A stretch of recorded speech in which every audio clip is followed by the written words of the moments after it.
Hey folks, this is Aquifel with WWE Money in the Bank 2016. My review of this pay-per-view. And I'm going to start with the preview show, the kickoff show, the pre-show. Whenever they changed the name to kickoff, now it's the kickoff. It started off with Golden Truth versus Breezango, and it's really sad to see how far Tyler Breeze has sunk with WWE officials or the booking team. Because before the match, as Golden Truth weren't exactly successful in their past endeavors as a team, they thought, it's nice to lock them in some sort of sunbank. And of course, Breezango, who appeared to be really, really gay in that segment. And I think it's not really okay to mock that as much as WWE did here, with bananas when their skin's peeling off, they're sunburned and they're eating bananas, and I don't know, that's practically a lame gay joke. And after being forced to wrestle sunburned with blisters and everything, of course, they weren't real blisters, it all was makeup. And they were forced to wrestle the Golden Truth, and basically every touching Breezango hurt them. And that's not an interesting premise, that's just lame humor that wouldn't even have flown in the Attitude Era. So the match itself, it was rather short, but given the premise, what did you expect? A good wrestling match? No, it was more like, the fuck did I just watch? And is WWE really serious about this shit? Well, apparently they were, and I'm not gonna give them a thumb up for that. The next match was the Lucha Dragons versus the Dudley Boys, and I was a little bit surprised here because the match itself was quite nice. It was a good pre-show or kickoff match, and was pretty entertaining. Not great, but fun to watch. Well, on to the main show with the WWE Tag Team Title 4-Way match, and the WWE Tag Team Title 4-Way match. There were a lot of teams involved, and first of all, Big Cass and Enzo Amore came out, and they cut their classic promo stuff. The crowd loved it.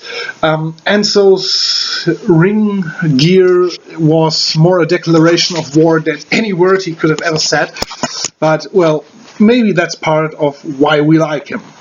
The club and the Vaudevillains came out, not doing much else, and then the New Day appeared, and of course they mocked all of their opponents, calling Enzo Amore and Big Cass a broke down Han Solo and a hairless Chewbacca. I really like that one. The Vaudevillains were the Monopoly Man, and so on.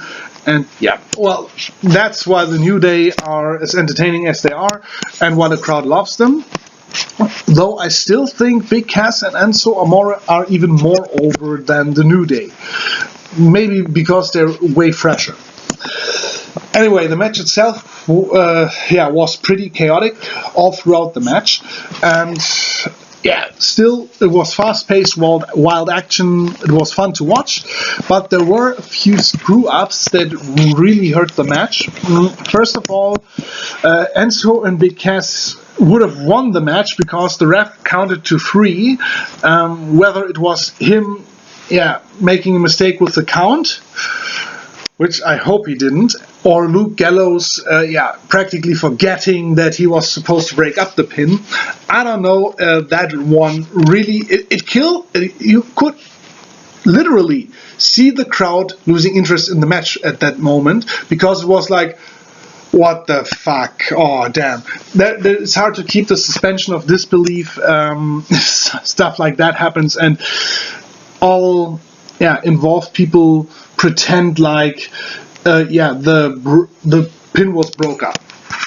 So anyway, after that, there were a few other screw-ups. For example, I don't know who Enzo was pinning, but I think he was pinning someone and sat there after a roll-up, and Kofi tried to hit him with a Trouble in Paradise, and whether Enzo just sold it prematurely and was like, oh, and Kofi didn't kick him because it could have gone really bad if he kicked him at that moment, or if Kofi forgot to kick him and Enzo sold it anyway. I don't know, but stuff like that, well, it reminded me of the bad Money in the Bank matches that happened in the late 2000s, because, well, such screw-ups, if you sell them, it looks ridiculous. Anyway, the match still was fun to watch. The finish was a bit strange too, but, well, it was energetic, it was pretty action-packed, and, well, but not as clean as one would have hoped. So, decent match, was fun to watch, but nowhere near as great as it could have been. Next was Baron Corbin versus Dolph Ziggler, and finally Baron Corbin won this feud, hopefully. First of all, because I don't want to see them wrestle ever again, and second of all, because if Corbin had lost this feud, you could have immediately sent him back to NXT because nobody would have cared for him. And the crowd really doesn't care for him at the moment. The match, well, Corbin dominates, finally, and of course Ziggler gets back, but until the finish sequence, which picked up a little, it was a rather lame and boring match. There wasn't anything really worth watching, and, well, it's not the best way to utilize a talented guy like Dolph Ziggler. On to the women's tag team match, and yeah, Becky Lynch and Natalya versus Charlotte and Dana Brooke, and I really get why this match happened. Dana Brooke cost Natalya the title at the last pay-per-view because, yeah, she interfered on Charlotte's behalf. And of course Natalya wants to get revenge, but going up against two people, especially if you couldn't even beat the one person, at least, looking at the results, it's not the smartest move, so she got Becky Lynch to really help her out here. Yeah, I'm gonna be honest here. The women wrestlers are as beautiful, or even more beautiful than they've ever been. I've never been a fan of Michelle McCool and the squishy, modelly girls WWE presented us in the late 2000s. All of these four women are beautiful, and all of them are talented. This is where it really, distinguishes the division at the moment, distinguishes itself from what happened in the past, because the women aren't only beautiful, they are talented. Well, best eye candy and best or most talent don't get you very far if the booking team screws it up, because I have yet to see a compelling match by the Divas or the women since the Divas Revolution, a really compelling match, at least on the main roster. With NXT, it's no problem. The women's matches at NXT are good, at least. Often they are really, really good or great.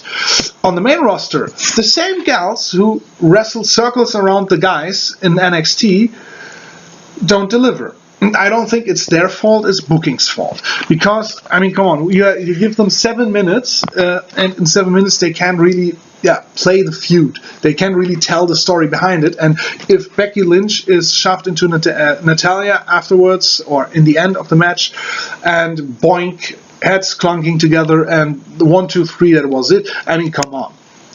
Stuff like that. I think it was just a setup for Natalya to go nuts, beat Becky Lynch afterwards, and maybe have them feud, not for the title, but just for the heck of it, and maybe finally deliver a good match, or a really good match. It's not that they're not talented, it's just somehow booking's always in the way. Was that way with Charlotte and Natalya. So, onward to Apollo Crews versus Sheamus, another rather underwhelming match. because Apollo Crews, I really like him. Haven't seen that much in the indies of it by him, but I get that he's a good guy. He's powerful, he's very explosive, very, very athletic, and he could show that off in this match.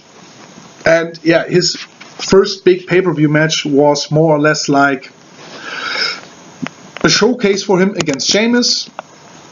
Sheamus, big brawny guy, of course, he always has a little bit of entertainment with him, and he's definitely a good worker, but yeah, somehow this match didn't really click. It wasn't bad, but somehow, in order to really get you riled up, it lacked a lot of drama and a lot of meaning. So Crews won, which is good because finally he will get some attention out of this. But winning via roll up for a guy like Crews, probably not the smartest decision. If he would have beaten Sheamus, in a real manner, Sheamus still would have had every reason to say, I want my rematch. Well, but finally the show picked up with AJ Styles versus John Cena, and I heard some people on the internet who said, I was really disappointed. I didn't like the match. It was too slowly built up, and so on and so on. And I mean, come on, have you ever seen an AJ Styles match? Yeah, in TNA, in the X Division, it was a lot of fast-paced, high-flying, nonsensical, whoa. And even back then, it wasn't always nonsensical. On the contrary, he always knew how to build up a match with other guys. So, in Japan, especially as he was a heel, it wasn't always spectacular. It was always great because there was psychology behind the stuff he did. There was a story they told, and this is what happened here. It wasn't by any means a match of the year candidate, in my opinion. It wasn't close to 5 stars, as many matches Styles had in New Japan, but still was a great match. I mean, come on, AJ Styles wants to prove himself, so to speak, and he wrestles circles around John Cena. He taunts him. He keeps him grounded. He shows dominance. He shows that he's the better wrestler. That was the story here.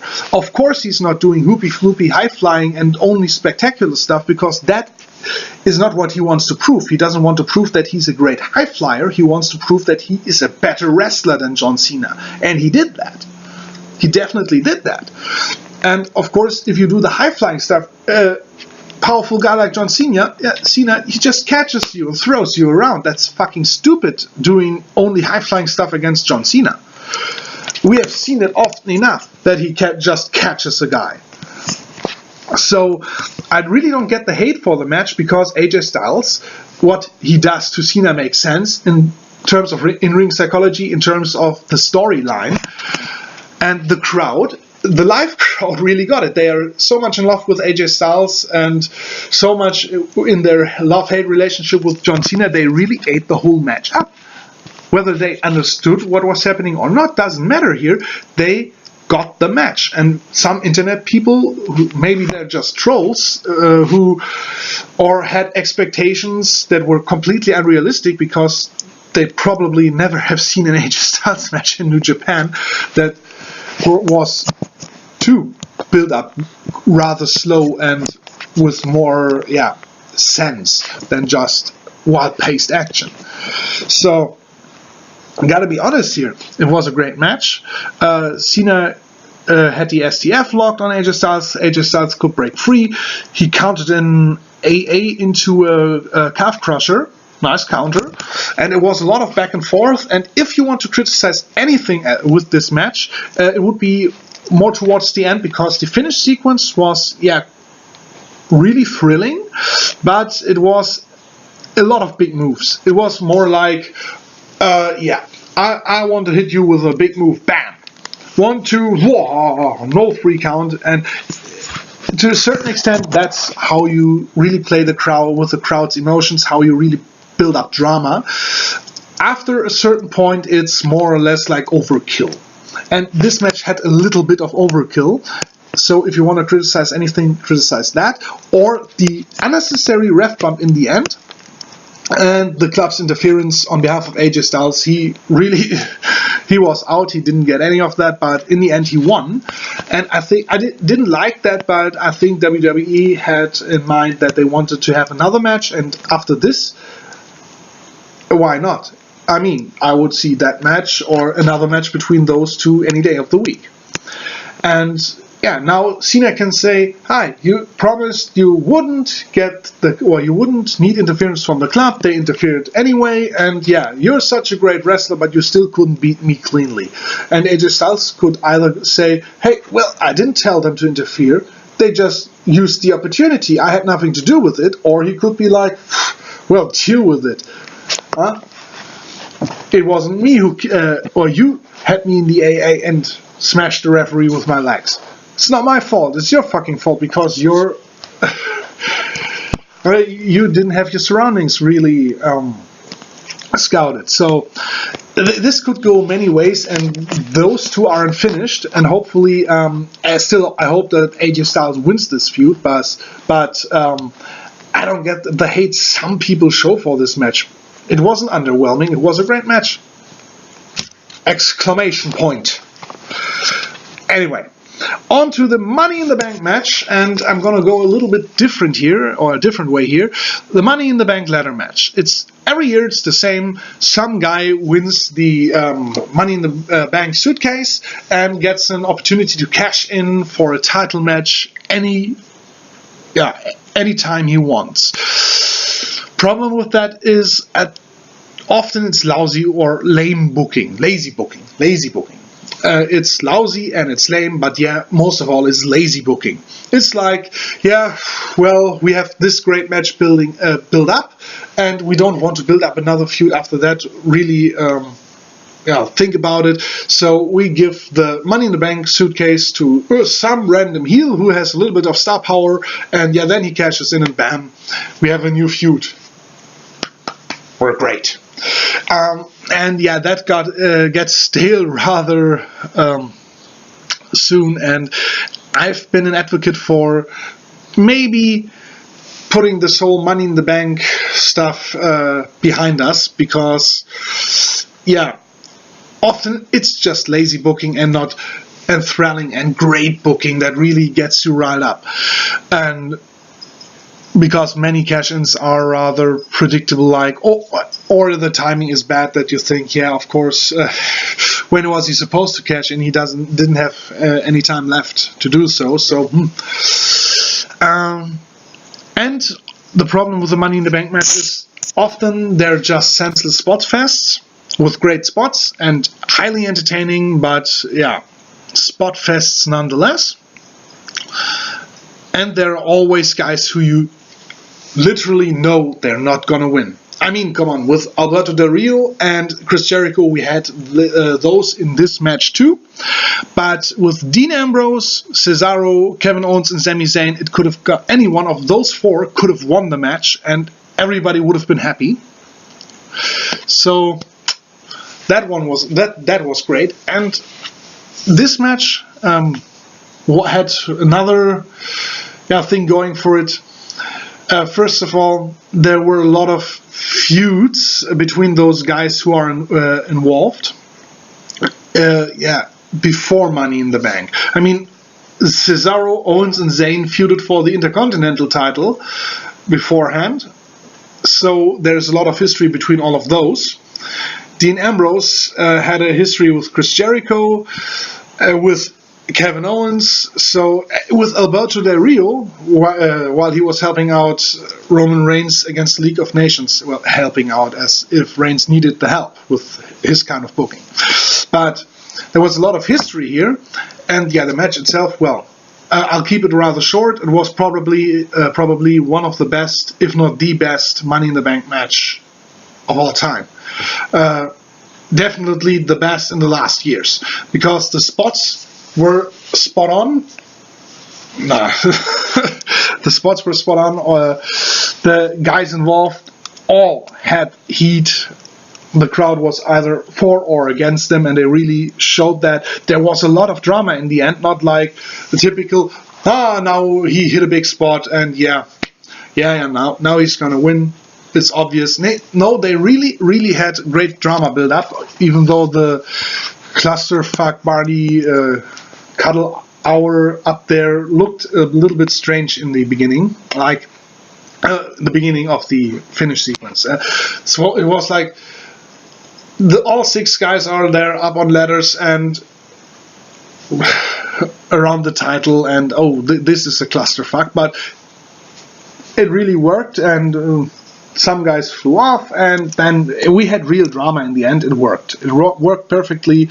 A lot of guys could show a lot of their signatures, and there were some nice spots too, like the cross arm breaker on top of the ladder, or I especially loved Cesaro jumping off the ladder onto the ropes, doing a springboard European uppercut, moving backwards and hitting, I think, Kevin Owens. It was Kevin Owens with the European uppercut. That shows how crisp a performer Cesaro is. That just went smoothly. With other guys in the past, it would have been like, I'm jumping on the rope, and you know what I mean. A lot of botches in past Money in the Bank matches. Not here. And some of the spots really made sense. I mean, that Kevin Owens hits or really destroys Sami Zayn with ladders, for example, makes perfect sense. Honestly, it makes perfect sense because he hates the guy. It's not like, I'm doing this just for the fun or the heck of it. I'm really doing this to hurt this guy, because you all know I hate this fucking guy. And Chris Jericho smashing Dean Ambrose's head in with the ladder, well, after being thrown into thumbtacks by him, it's obvious why he would want to get revenge. So, great match, really great match, loved it, and yeah. Well, after one very good and one absolutely great match, obviously you need something to cool the crowd down a little bit before the big main event, and yeah, Rusev versus Titus O'Neil for the United States title did the job perfectly. Titus could show some of his strength, but in the end Rusev prevailed. I think none of us doubted it, because where would the United States title go with Titus O'Neil? With Rusev, there are possibilities for at least decent mid-card feuds with Titus O'Neil. The title would, no offense to Titus O'Neil, he seems like a sympathetic guy, but he just doesn't have it as much as Rusev. And Rusev doesn't have it as much as other huge stars, but Rusev is a better guy to carry the title, because within the matches really have heat. Anyway, on to the world title match. After Dean Ambrose won the Money in the Bank, it was obvious that whoever won here sooner or later would face his former brother. Anyway, this time around, I would say Roman Reigns was even more heelish than he was before, because he seemed like arrogant, cocky. He dominated Seth Rollins, and he didn't seem like a guy you would cheer for, even if you're supposed to cheer for him. I mean, many people don't want to cheer for Roman Reigns. This time he really looked like someone who didn't want to get cheered. Well, his personality has changed a little bit due to the crowd reactions. WWE needs to react a little bit, at least a little bit, to that. Otherwise, it would be plain silly.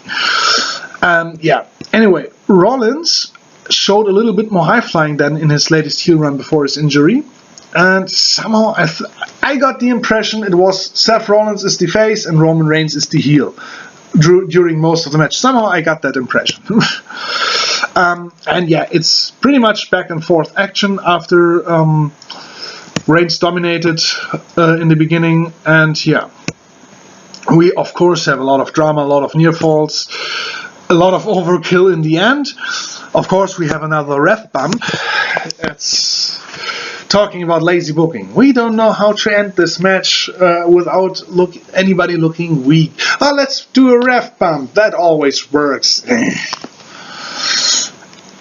Anyway, the counter to the spear Seth Rollins did was great.